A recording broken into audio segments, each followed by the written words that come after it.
Hello viewers, welcome to my channel মন্ত্রতন্ত্রতে আপনাকে স্বাগতম। তো ভিউয়ার্স, আজ যে টপিক নিয়ে আপনাদের সামনে আছে সেটা হচ্ছে যে কোনো একটা শব্দ আপনি ব্যবহার করে আপনি আপনার আত্ম ব্যক্তি বা দুশ্মনকে শাস্তি দিতে পারবেন। সেটা হচ্ছে আপনার কোরআন আমলভাবে।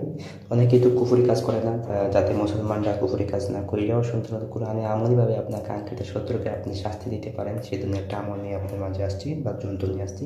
তো বন্ধুগণ, কাজে আগে বলতে আগে আমাদের এই যদি কোনো কাজ করতে চান তাহলে স্ক্রিনে যে নাম্বার আছে নাম্বারে যোগাযোগ করবেন।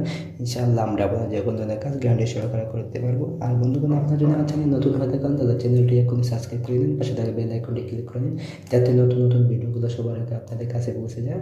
তো বন্ধুগণ, এবার কার্যকতা আসি, আপনি কীভাবে এটা প্রয়োগ করবেন। প্রয়োগ করলে আপনার কাঙ্ক্ষিত ব্যক্তি আপনার এই দুশ্মন শাস্তি পেতে পারে, সেটা নিয়েও সবাই দিচ্ছি, আপনারা শুনবেন।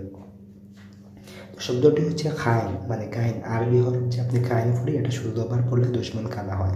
মানে এটা হচ্ছে আপনি খানা করতে পারবেন দুশ্মনটা, সে চোখে কম দেখবে, তার চোখের জ্যোতি কমে যাবে, এটাও করতে হতো। এটা আপনি আগে করতে হবে কি, আগে আপনি এলিমেন্ট ঠিক থাকতে হইব। তারপরে আপনার যদি একান্ত কোনো শত্রু থেকে থাকে তার জন্য আপনি এই কাজটি করবেন।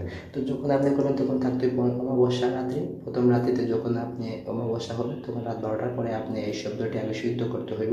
মন্ত্রটি আগে 1,00,000 বার পাঠ করিয়া আগে মুখস্থ করবেন। তারপরে হচ্ছে কাহিনী শব্দটা যে কোনো সোমবার বা মঙ্গলবারে আপনি এটা এই শুদ্ধবার পাঠ করবেন। পাঠ করিয়া যদি পারেন তাহলে সরাসরি তার সামনে গিয়ে পাঠ করবেন, না যদি না পারেন তাহলে 2টা তাবিজ তৈরি করবেন। 2টা তাবিজ তৈরি করার পর আপনি করবেন কি, একটা তাবিজ যখন তার বাড়িতে পুঁতে দিয়ে আসবেন, তার চলাচল রাস্তায় পুঁতবেন, যখন পুঁতবেন তখন আপনি গাহিন শব্দটা 16বার পাঠ করে এটা পুঁতে দিবেন। আর একটা তাবিজ হচ্ছে আপনি যে কোনো চুলোর মাধ্যমে, মানে চুলোর যে ছাই আছে ওই ছাইয়ের নিচে এটা বেঁধে দিবেন, মানে চুলোর নিচে, যাতে আগুনের তাপ ওর শরীরে লাগে।